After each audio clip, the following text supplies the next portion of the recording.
Check. 1, 2. Sorry about that. Check. 1, 2. Check. I don't think this microphone works, so it's the other microphone. Okay, so apologies for the delay. Some other folks have been using the same channel and they changed some settings, so it took me a while to figure out what the heck was going on with the YouTube stream. So yeah, figured that out now. Anyway, thank you all for joining me. Today we're talking about Workshop Wednesday, specifically about mental health, checking in with your mental and emotional health, particularly at this time when we are social distancing / self-quarantining, self-isolation, however you want to call it. I'm joined here by my assistant as usual, Beastie Boy. He's helping out by being cute and being adorable and sleeping. And yeah, so let's see, not a whole lot of folks online right now. I'll just go ahead and get started. Maybe some folks will watch this later or they'll jump in a little bit later. So yeah. All right. I don't know about you all, but I'm getting a little cabin fever. I'm getting a little restless, a little stir crazy, and that sort of thing. I do want to acknowledge that I do have some privilege and that I'm able-bodied. I'm somewhat middle class. I'm living in an environment where it's just me and my partner, who is very supportive, and of course more cats. That's Bruno Marshmallow. And that not only that, but my partner and I, we live in a house that we have enough space where we can leave each other alone if we need some alone time, or if we want to just even hang out together. Right now she's playing Animal Crossing, so lots of Animal Crossing happening right now. Other things that are happening is that, living in Michigan, the weather isn't always that great. Right now it's supposed to be in the mid-50s, so I'm hoping to go outside after this live stream, hoping to enjoy some sun because I got the blinds open. You can see how bright and sunny it is, and there goes Bruno Marshmallow. So I'm hoping to go for a light run, nothing too hard. I don't really consider myself a runner per se, but I do it mainly because I know I feel better afterwards. So even if I do a run and then walk a little bit and then run again, I feel much better about doing that. I try to do that for at least half an hour, if not more. Nothing too hard, nothing too fast. So what I like to do in these times, and he's going to get stuck behind the couch, isn't he? Anyway, is checking in with how I'm feeling in the morning. So waking up, I try to have a regular routine. It doesn't have to be as strict as it is on my Monday through Friday when I have to get up and go to work and have to be at work at a certain time. So try to have a somewhat regular routine. I've talked with some of my friends. One of my friends, even though she is in New York City and it's definitely like shelter in place right now, she gets up and gets ready and gets dressed like she's about to go out for work and try to have that normal routine for herself, even though she's working from home. Right. So that's, maybe something that, just makes her feel better. Right. Other things that I like to do is not only have a regular routine or try to have a regular routine, but set a few goals for the day. They don't have to be huge goals. They could just be like a few goals, such as, all right, today I'm going to try to exercise, or I'm going to try to read a book that I've been really putting off, or read a chapter. So it can be like small pieces of goals. It doesn't have to be these massive things such as I'm going to remodel my entire house. That's not feasible. Okay. Just so yeah, when you're setting goals, think of something that's feasible, something that you want to do, something that needs to be done, and do it in pieces. Sorry, my cat is trying to tear up my couch right now, and I don't know why. He just does this. All right. And then, so what I usually do is have 3 to 5 goals per day. And I try to aim for 5 of those goals, hitting 5 of those goals, but be okay with even just finishing 3. And so really sitting down with yourself and figuring out what do you want to do, how you want to do it, and then what level of goals do you like. My cat. Hang on. Bruno, what are you doing? Are you stuck? Anyway, so yes, setting goals for yourself. And then when at the end of the day, if you finished at least one of those goals or three of those goals or whatever they may be, like go ahead and celebrate that you finished something today. And again, they don't have to be super lofty goals. They can be something simple as I want to go outside and walk for 20 minutes. And again, keep in mind that still have to do that social distancing, keeping 6 feet apart from folks. Okay. If you're feeling a little cooped up, if you're feeling a little alone, reach out to friends or family members that you're cool with and just say hi, right? It could be something as simple as texting them, shooting a message like, hey, thinking about you, wondering if you're okay. That could brighten somebody else's day. I know for me yesterday, there were some folks that checked in with me like, hey, just, checking in on you. How are you feeling? And I felt really great from that, right? And then, even just, talking to friends. My wife, she set up a virtual coffee date with some of her friends back in North Carolina.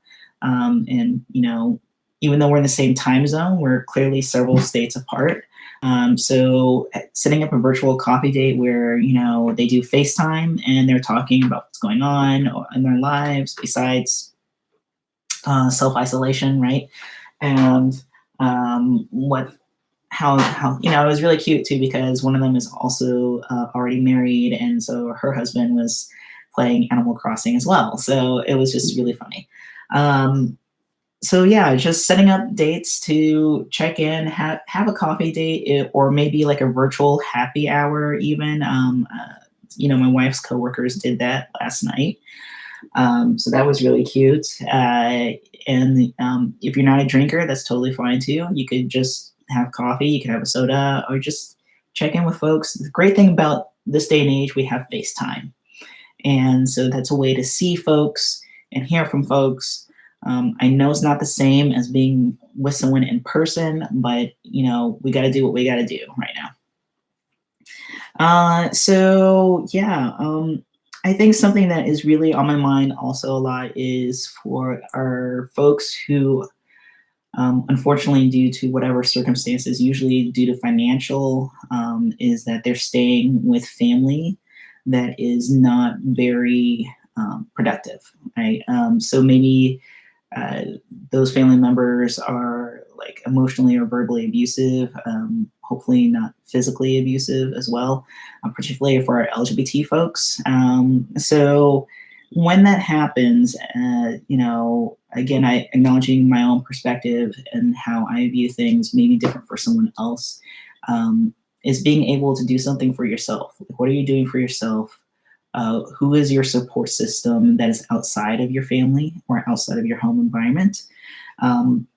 Being able to set up boundaries, which is really difficult because oftentimes when we're in families with folks, we don't have a choice of who we're raised with or the family that we're in. And we've been kind of conditioned to respond in certain ways. And that's through out of a lot of practice and a lot of habit, unfortunately. So when that happens I think it's really important to set up boundaries for yourself as far as knowing when, a certain parent or relative is getting on your every last nerve, to go ahead and take a moment and just walk out of the conversation. Had I been able to do it all over again with my family, I think, what I did is a lot of times when my parents were going a little,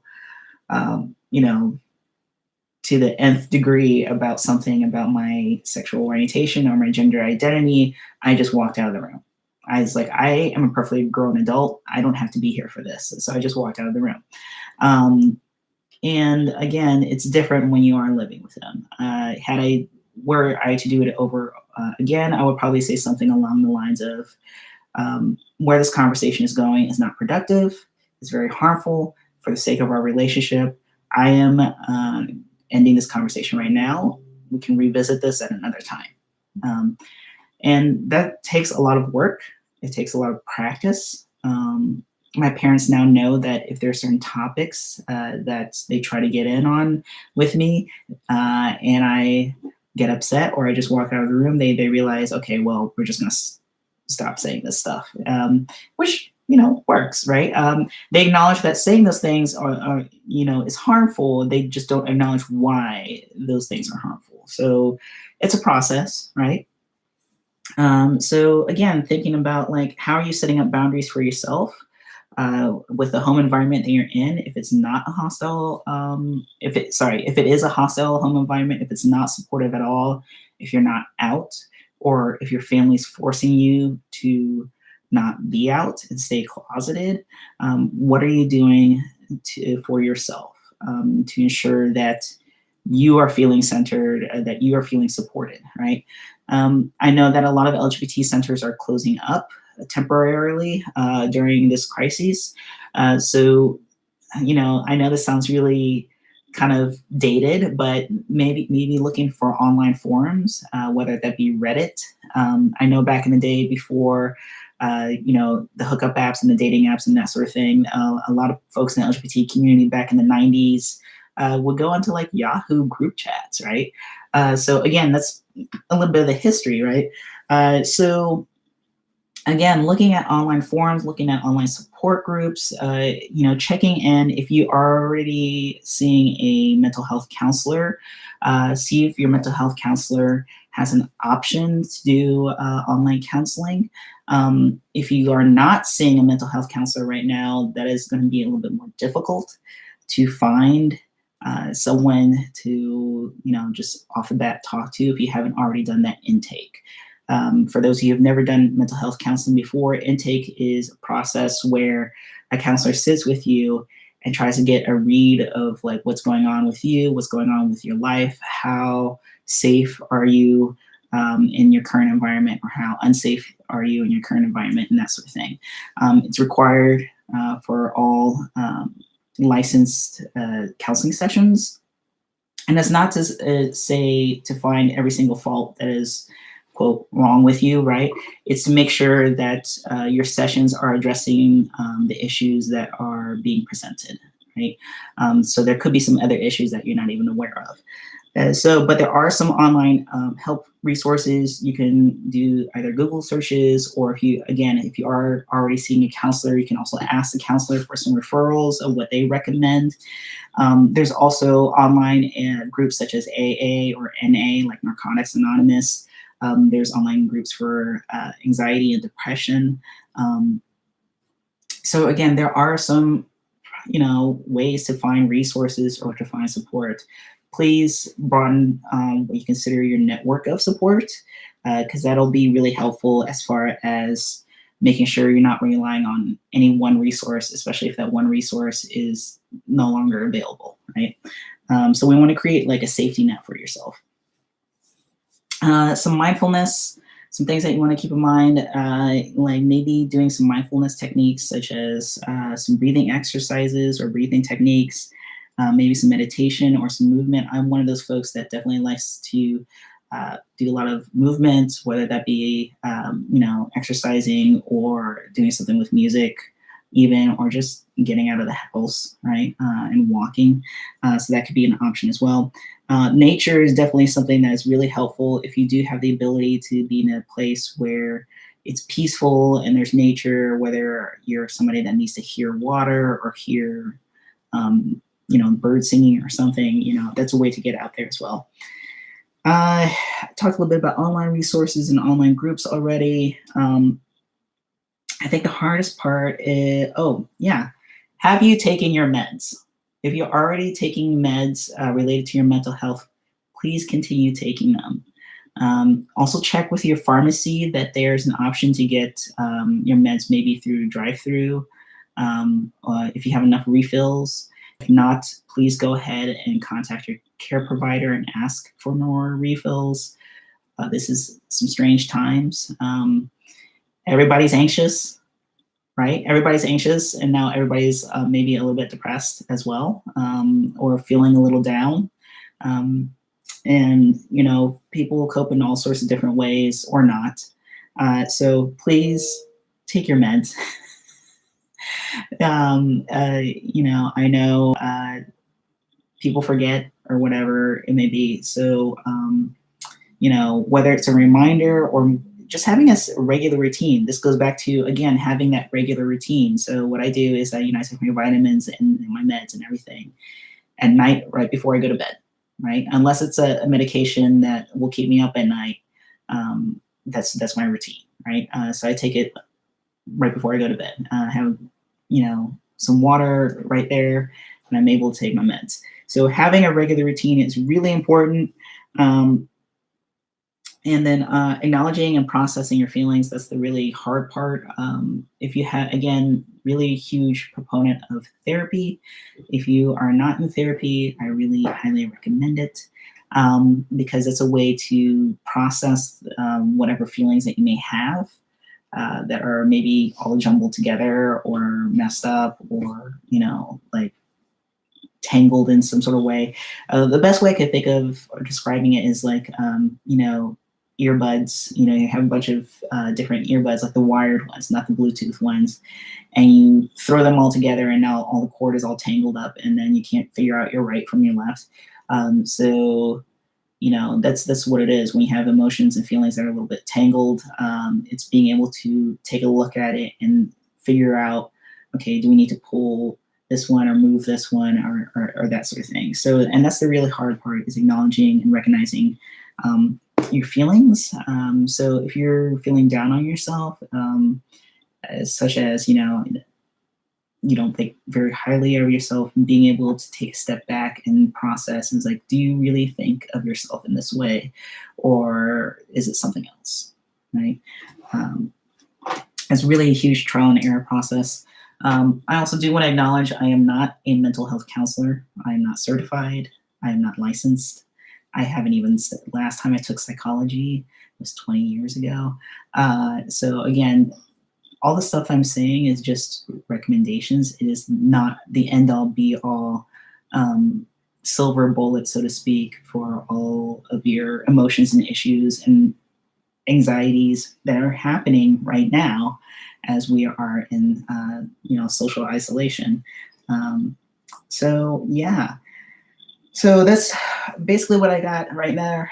So again, checking in with how you're feeling, making sure that you're setting up a somewhat regular routine. It doesn't have to be super strict. I mean, if you're not working from home, or um, you're upset or depressed that your job is no longer existing, I totally get that. I've been fun employed myself many times.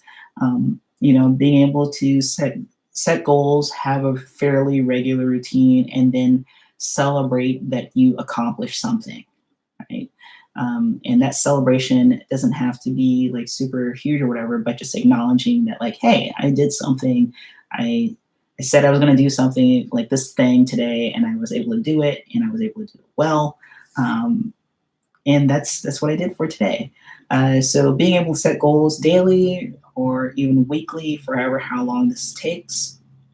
I think so. One of my goals for this week is to tackle the basement. And the basement right now at my house is an absolute disaster.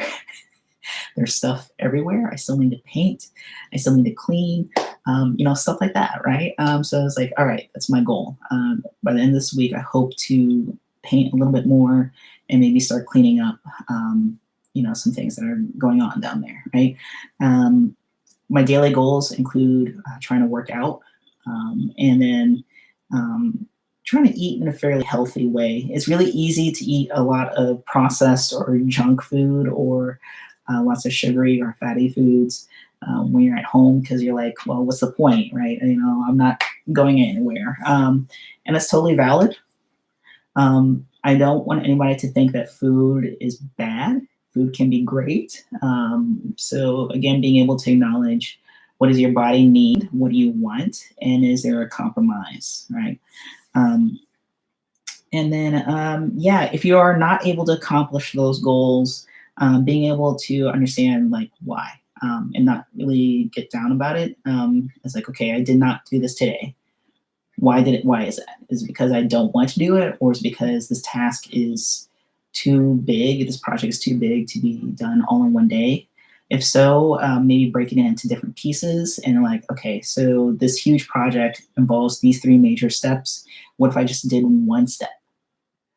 This one big major step today, and I'll do the next step the next day, right? So being able to do that. I've also, kind of managed to get one of these old leftover notepads that I had just laying around and just write down some goals that I was going to do for the next day. So every night before I go to bed, I write down at least 3 to 5 goals that I write down to try to accomplish by the next day. So that way I kind of have some accountability. Not only that, but it looks really cool when I open it up and I see that I did these things, and I take a pen and I just cross it off, right? And to be able to flip through the pages and see things like a whole bunch of stuff like crossed off. So yeah, but yeah, other than that, I mean, try to find resources, check in with folks, check in with friends and family. They'll check in with you if you want to. If there's somebody really cute you've been eyeing, or that sort of thing, but you're really shy, and be like, hey, do you want to talk and just hang out and do a FaceTime? Because I'm sure they're also going a little stir crazy as well. And if they don't respond, well, it's like, well, whatever. I mean, I'm not going to see them for another week. So I'm not going to be embarrassed by that rejection, right? So that's something to think about as well. There's somebody you just want to talk to and you're just awkward about it. Everybody's going to be awkward during FaceTime. Just go ahead and lean into it, right? So other than that, thank you all for joining me for this stream. If you have any questions, if you like this, feel free to comment. You can also check out the resources at wmich.edu/LBGT. Particularly in transgender resources, there are some resources there in regards to counseling. I don't think I have anything in there as far as online counseling, but again, you can do a Google search for that, or ask your care provider what they recommend, or who they would refer you to. All right, so take care, wash your hands, go outside, take a walk, get some sunlight, talk to a friend, right? Peace, stay lovely.